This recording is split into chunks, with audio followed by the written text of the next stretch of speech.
Hello, and welcome to the Total Mind Success podcast. My name is Donna Cause, also known as Dan. My guest today is Dr. Joanne Bishop. She is the co-author of 3 books on success, and she appears in the newly released The Mindfulness Movie. We're going to be talking today about how to increase your intuition. So first of all, Joanne, welcome to the show. Well, thanks, Dan. I'm glad to be here. Now let's talk about the Mindfulness Movie. It's something you must really be proud to be involved in. Tell us about it.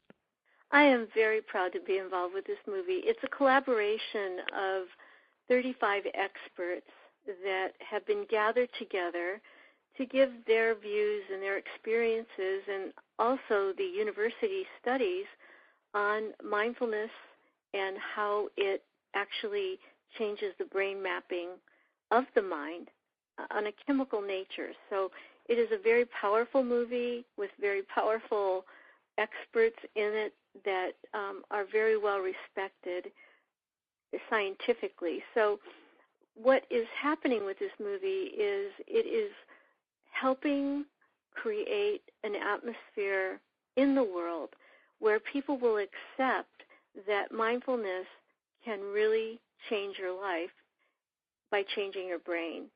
So, and these experts do a lot of seminars and also research to continue knowing more and more about the mind and how mindfulness plays a part in increasing peace and serenity while decreasing stress. So I'm very proud to be part of this whole group of people. I've been using mindfulness for years myself and have found such great benefits. Now, in addition to appearing in the movie, you're also a consultant to the movie. Is that correct? Yes, I have done some consulting with the producer. Yes, it was a very big honor for me to do that.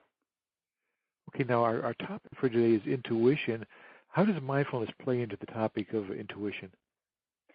Well, for me, intuition is a state of knowing, and it usually occurs in times of silence or in times when the rational mind isn't overworking or being self-critical or solving problems. Sometimes intuitions can come in a flash. We can be standing and doing something very robotic, and our mind is released because it's a very repetitive task. And all of a sudden, we'll get impressed with something that has nothing to do with what we're doing.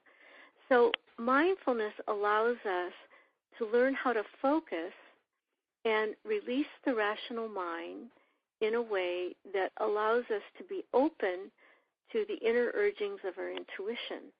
And the intuition comes from the right hemisphere of our brain. And when the left hemisphere, which is the rational part of our brain, is allowed to relax or not work, then the right part, or the creative part, where the innovation and creativity comes from, can break through. And the more we become mindful, the more we meditate, the more apt we are to receive these intuitive urgings, these intuitive flashes. So they go hand in hand in that one helps the other. Now, you teach people how to develop their intuition. Of course, you've written articles on it. How did you become interested in the topic? Well, my family is I come from a very intuitive family, long line of Celtic women, and our way was a part of actually integrating into the more American ways. So the more Irish Celtic idea is that we are always part of a whole, that we are part of many different levels of experience, and that many of the Celtic women have what we call, many women in general, many men, but there's more women that have this gift called second sight. And second sight is part of the intuitive network that our brain produces for us, where we can reach levels of knowing without any rational evidence. So I come from this kind of family, and the traditions of that family were kept intact, so that I went on in the world and became, highly very, very rational, and yet I took these roots with me. They were never let go.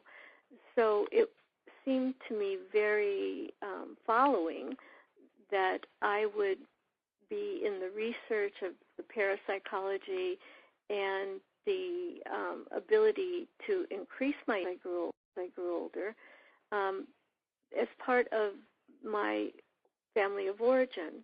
And at the same time, it was balanced with the left hemisphere education I had. So for me, it's been a very experiential working relationship with intuition and mindfulness, and the ability to call on that intuition when I need it.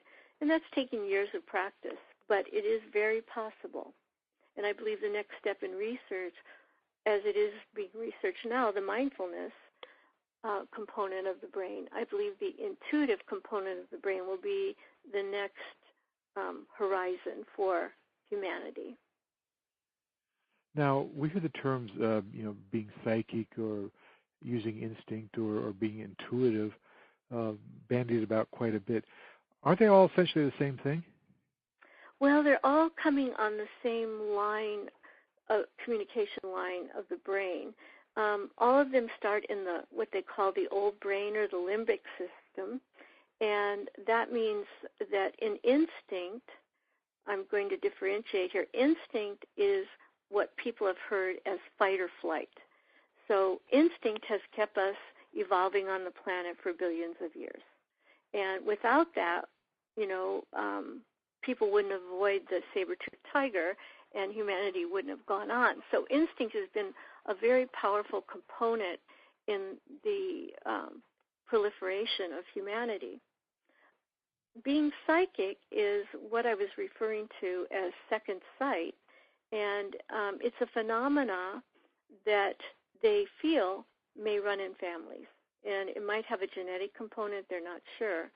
And even in today's times, psychics are very, I would say, considered subject to ridicule. And I think it's because it's misunderstood. And then intuition is a form of actually both of those components, instinct and being psychic. It comes along the right hemisphere, which is the creative part of our brains, the feeling part of our brains.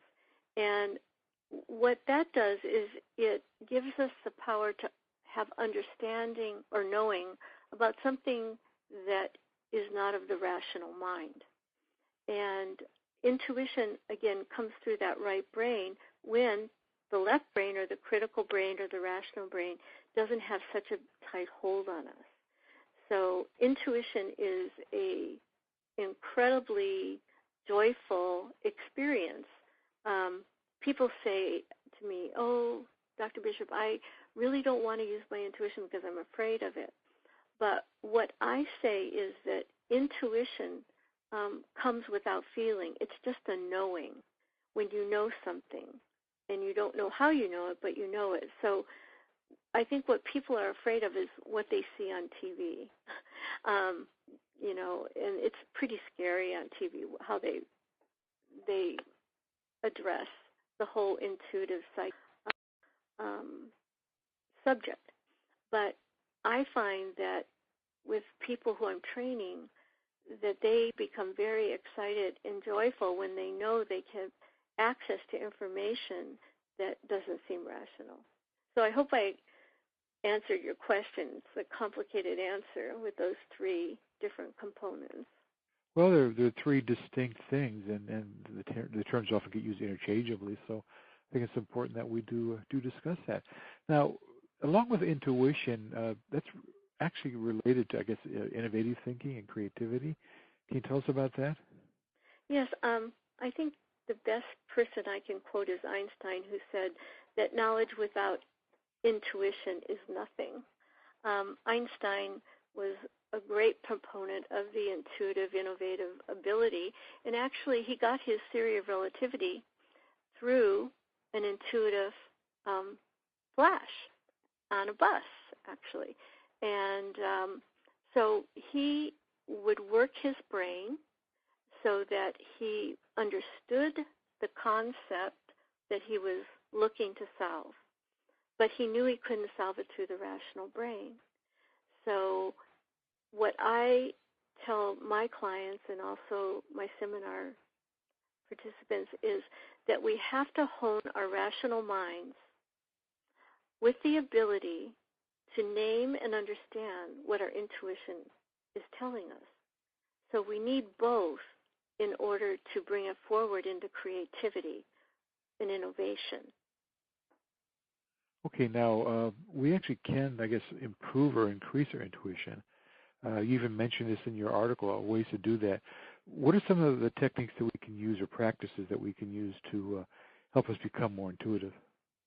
Well, we can allow ourselves to meditate for at least 10 to 15 minutes a day, self-reflect or pray, just all by ourselves, not on the run, to take that 10 minutes.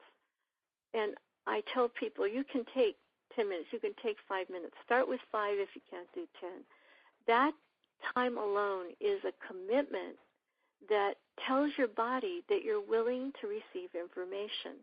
You're willing to take that time away from the hectic, frantic pace, create the space for biofeedback from the mind, body, or spirit.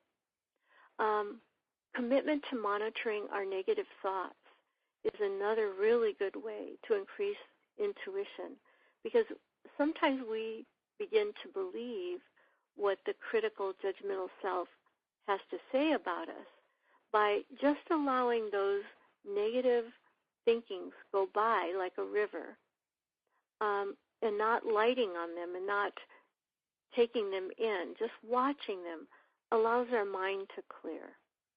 So negative self-talk is a way of allowing ourselves to expand by understanding that we have it, acknowledging it, and changing it by affirming a positive part of ourselves. I also believe through mindfulness we live one day at a time, 1 hour at a time, 1 minute at a time. Also, living one day at a time and allowing the anxiety to lessen in our life is very important in developing intuition, because anxiety blocks not only but blocks our ability to move through the world. Number 5 would be commitment to self-care, and that means feeding the mind, body, and spirit in the best possible way we can.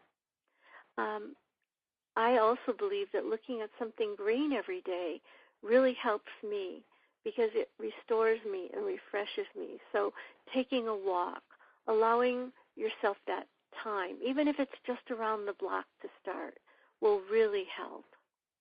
And then the last thing is, if you don't do these, say, 6, 7 things that I've mentioned, don't make yourself wrong. Recommit. Just start all over and say, I'm going to do it today. It doesn't matter how many times we have to recommit. The whole prize is in the recommitment and allowing ourselves to be aligned with our purpose to increase our intuition. Well, it seems like something very valuable to learn and a valuable way to live. Now, you help people with mindfulness and intuition. Is that correct? Yes, I do. Tell us about that. Well, I work with a lot of executives, and, being in the leading edge of a marketplace really calls for increased innovative thinking and creativity, thinking in a way that other people don't, or ahead of the curve. So I help people learn how to take the time, do these things that I've just stated. I hold them accountable and have them recommit if they don't keep their commitment with self-care. And through that process and through some of the techniques that I use and exercises, people become more and more committed to unfolding another part of themselves that is very innovative, very clear, and exciting. So I help them with that. That's the first thing I do. And the second thing that is most important is I help them develop their resilience for recommitment. It doesn't matter how many times we take the wrong road, as long as we recommit to taking the right road. So that is a very simple concept, but very difficult for high-level producers, because perfectionism becomes the rule. And when you have perfectionism, you can't have innovative thinking because you can't allow your mind to flow. So I would say those two things are the most important that I help executives with. Of course, I believe that education, understanding their own gifts of intuition through mindfulness and through meditation, through thanksgiving of what they have achieved, is a very important part of the whole process. Yeah, I read an article a few years ago about the correlation between success in business and intuition. So it's definitely of benefit to be more intuitive and perhaps know which ideas you should follow or things of that nature, or come up with new innovative solutions. I think intuition is a very big part of success. Yes, I believe that also. So how do people find you, Joanne? They find me on my website, which is drjoannebishop.com. That's drjoannebishop.com, or my email, info@drjoannebishop.com, or through my phone number, area code 562-760-3009. Well, Joanne, thank you so much for being on the show. Oh, it's been a pleasure. Thank you. And now to you listening out there, my guest has been Dr. Joanne Bishop. Please buy her books. Go watch the Mindfulness Movie. Thank you so much for listening to the Total Mind Success podcast, and I hope you'll join us again.